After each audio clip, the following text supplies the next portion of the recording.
I wanted redemption. He gave me grace. I gave him goodbye. Sometimes love means leaving before you're asked to. My name is Tessa Marlowe.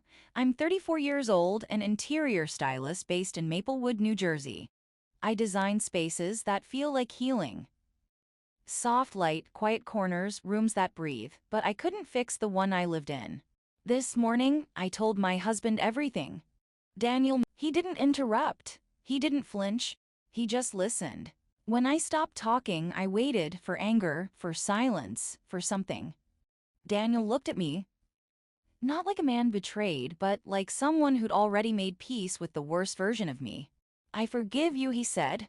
I didn't cry. I thought I would. I thought I'd collapse into his arms or beg him to take it back. But I just nodded. Because forgiveness, I was learning, didn't feel like relief. It felt like weight. He stood, rinsed his mug, and left it upside down on the drying rack. Like it was any other morning. Like I hadn't just shattered something we spent years building. I stayed at the table long after he left the room. The light through the window hit the floor in soft stripes. Maplewood was waking up, but I wasn't.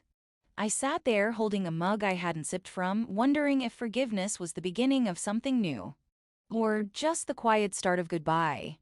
Alfred Smith was 38, a freelance photographer who worked with our firm whenever we needed lifestyle shoots for client portfolios. He wasn't based in Maplewood. He lived in New York but came down every few months for projects. He had a way of making ordinary spaces look cinematic. And he had a way of making me feel seen. We weren't close at first, just coworkers. Just polite nods and shared coffee breaks. But the third time he came down, we ended up working late on a shoot for a wellness clinic. I was adjusting throw pillows and light angles. He was behind the lens, asking questions no one else bothered with. "Do you ever design for yourself?" he asked. I laughed. "Not really. I live in a house full of compromises." He didn't press, just nodded, but something shifted after that. We started talking more not just about work but about everything. Marriage, burnout, the way silence can feel louder than shouting. I told him things I hadn't told anyone, about Daniel, about the way I felt invisible sometimes, about the way I blamed him for things I couldn't name. Alfred didn't judge, he didn't offer advice, he just listened. And when he did speak, it was always something that made me feel like I wasn't crazy for wanting more. We never planned anything. There were no late-night texts or secret meetings. Just quiet moments that felt too easy, too safe. And maybe that's why it happened. Not because I was reckless. Not because I wanted to hurt Daniel. But because Alfred felt like the version of me I used to be. Before I stopped asking for joy and started settling for peace. It didn't start with a kiss, it started with a question. Alfred and I were reviewing final edits for a client shoot. Soft lighting, muted tones, the kind of aesthetic that made everything look gentler than it really was. He leaned back in his chair and asked, "Do you think people ever really change?" I said yes. Then I said no. Then I said I didn't know anymore. He didn't push. He just nodded like he understood the version of me I hadn't said out loud. That night, we ended up at the hotel where he was staying. Not planned, not dramatic, just quiet, just easy. Alfred Smith, 38, freelance photographer, emotionally reactive and validating, had become the person I vented to. The one who made me feel like my frustrations were justified. Like my loneliness wasn't my fault. Like Daniel had stopped seeing me long before I stopped trying to be seen. But in that room, with the curtains drawn and the silence thick, I didn't feel powerful. I felt small. Like I was borrowing someone else's life. We didn't talk much afterward, no promises, no declarations. Just a shared understanding that whatever this was, it wasn't built to last. I went home the next morning and made coffee like I always did. Daniel asked how the shoot went. I said it was fine. And for a while, I believed that was true. I used to think I was venting. Every time Alfred came to town, I'd find a way to bring up Daniel. How quiet he was, how distant, how he never asked how I felt unless something was wrong. I'd say things like he's emotionally lazy or he doesn't see me anymore. And Alfred would nod like he understood, like he agreed. But last night I couldn't sleep. I kept replaying those conversations in my head. Not the affair, not the hotel room, just the words, the things I said, the tone I used, the way I made Daniel sound like a stranger I was stuck with. And then it hit me. I wasn't describing Daniel, I was describing myself. I was the one who stopped asking questions. I was the one who pulled away when things got quiet. I was the one who made peace with distance and called it maturity. Alfred didn't know Daniel, he only knew the version I fed him.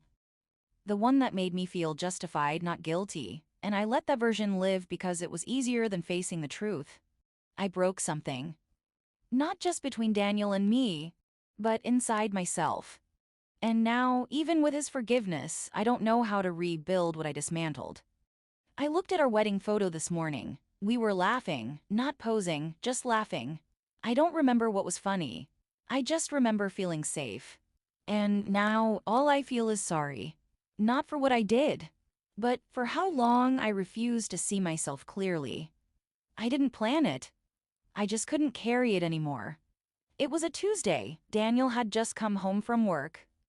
Still in his button-down, sleeves rolled, the faint smell of chalk dust clinging to him. He kissed my cheek like he always did. I flinched like I never used to. We were halfway through dinner when I said it. I need to tell you something. He looked up, fork paused midair. Not alarmed, just ready. I told him about Alfred, about the hotel. About the way it started not with a kiss, but with a conversation. I told him how I used to vent about him. How I made it sound like he was the problem. How I believed it until I didn't. I told him I was sorry. Not just for what I did, but for how long I let myself believe I was the victim in a story I helped write. Daniel didn't speak right away. He just sat there, eyes steady, jaw tight. When he finally did speak, it wasn't what I expected. "Thank you," he said. I blinked. For what? For telling me the truth. For not letting me find out some other way.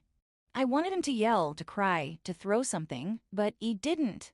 He just stood, cleared his plate, and rinsed it in the sink. I sat there, staring at the empty space across from me, wondering if I'd just saved our marriage or ended it. Because forgiveness, I was learning, wasn't loud. It didn't come with fireworks or ultimatums. Sometimes it just sounded like a man washing dishes. We tried. Not dramatically. Not with grand gestures or second honeymoons, just quietly. Daniel started leaving notes in my planner. Reminders to breathe, to eat, to rest. I started cooking again, not because I had to, but because I wanted to see if comfort could still live in our kitchen. We went out one weekend, just the two of us, a small cafe in South Orange. He ordered the same thing he always did. I tried something new. We talked about books, about work, about the neighbor's dog that kept digging up our garden. It felt normal, almost. But normal wasn't enough. I redecorated the guest room. Soft blues, warm wood, a reading chair by the window, Daniel noticed. He said it looked peaceful. I said I wanted it to feel like a place someone could start over. He didn't ask what I meant. He started reading one of my favorite novels. The one I'd mentioned years ago and thought he'd forgotten. I found it on his nightstand, book marked halfway through. I didn't say anything. I just stared at the page he left open. We were trying, I could feel it. But trying isn't the same as connecting. And forgiveness isn't the same as closeness. Some nights, we'd sit on the porch and talk about nothing. Other nights, we'd sit in silence and pretend it was enough. It wasn't bad, it wasn't broken. It just wasn't whole. And I was starting to wonder if love, once fractured, could ever be rebuilt without leaving behind pieces of yourself. I didn't write it to be sent. I wrote it to be finished.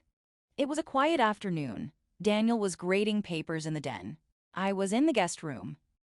The one I'd redesigned to feel like a place someone could start over. I sat in the reading chair by the window, pen in hand, heart steady. "Dear Alfred, thank you for listening. Thank you for seeing me when I didn't know how to be seen. But you weren't the answer, you were the echo. And I needed to hear it before I could let it go. I didn't write about the affair. I didn't write about Daniel. I wrote about myself. The version I was when we met. The version I became when I stopped asking for joy and started settling for validation. I told him I was grateful. Not for what happened, but for what it revealed. I folded the letter and placed it in a box with old photos. Client shoots, design drafts, a picture of Alfred adjusting lighting while I rearranged a throw blanket. We looked like coworkers. We were something else, but not something real. Daniel walked past the guest room later that day. He paused at the doorway, looked at the space, then at me. "You finally made it feel like yours," he said. I smiled. That was the point. He didn't ask what I was writing. I didn't offer. Some goodbyes don't need to be spoken. They just need to be written and left behind. I didn't pack first. I spoke first. Daniel was on the porch grading papers with a red pen that had started to fade. I sat beside him, not close enough to touch, but close enough to feel the weight of what I was about to say. "I'm leaving," I said. He didn't look up right away. Just finished marking a sentence, circled a word, then set the paper aside. "Okay," he said. I waited for more, a question, a protest, a plea, but just looked at me. Not with anger, not with sadness, just with something quieter. Something like understanding. "I'm not leaving because I don't love you," I said. "I'm leaving because I finally understand what love requires, and I don't think I can give it back the way you deserve." Daniel nodded. "I know." That was it. No fight, no breakdown. Just two people sitting on a porch in Maplewood watching the light shift across the lawn. I wanted to ask if he'd be okay. I wanted to promise I'd come back if things changed, but I didn't. Because this wasn't about hope. It was about honesty. We sat there a little longer. The wind moved through the trees. A car passed slowly down the street, and in that quiet, I felt something I hadn't felt in months. Peace. Not because everything was fixed, but because I'd finally stopped pretending it could be. I packed quietly. Not everything, just what I needed: a few clothes. My sketchbook. The mug I always reached for but never drank from. I left the rest. Not out of cruelty, out of respect. Daniel was at school. I didn't wait for him to come home. I didn't want a scene. I didn't want a goodbye that felt like a negotiation. I left a note on the kitchen counter. Not long, not poetic. Just honest. "You gave me grace. I gave you goodbye. Thank you for both." I placed it beside his mug. The one with the chip on the handle. The one he never replaced. The house was quiet when I closed the door. No dramatic exit. No slammed trunk. Just the soft click of a life being paused. I drove through Maplewood slowly, past the cafe we tried to love again, past the school where Daniel taught, past the park where I once imagined us growing old. I didn't cry. I didn't smile. I just left. Because sometimes the most loving thing you can do is walk away before someone asks you to. It had been 7 months. I was walking through Maplewood on a Sunday morning, coffee in hand, scarf pulled tight against the wind. The leaves had started to turn and the air smelled like something between memory and change. I didn't plan to see him. I wasn't looking. But there he was. Daniel? Standing outside the bookstore, flipping through a paperback like he had all the time in the world. He looked the same. Maybe a little thinner. Maybe a little older. Or maybe I was just seeing him differently. He didn't see me. Or if he did, he didn't show it. I stopped for a moment, just long enough to feel everything I hadn't let myself feel since I left: the ache, the gratitude, the quiet hope that maybe forgiveness wasn't the end of our story. I didn't wave. I didn't speak. I just watched him turn the page, tuck the book under his arm, and walk inside.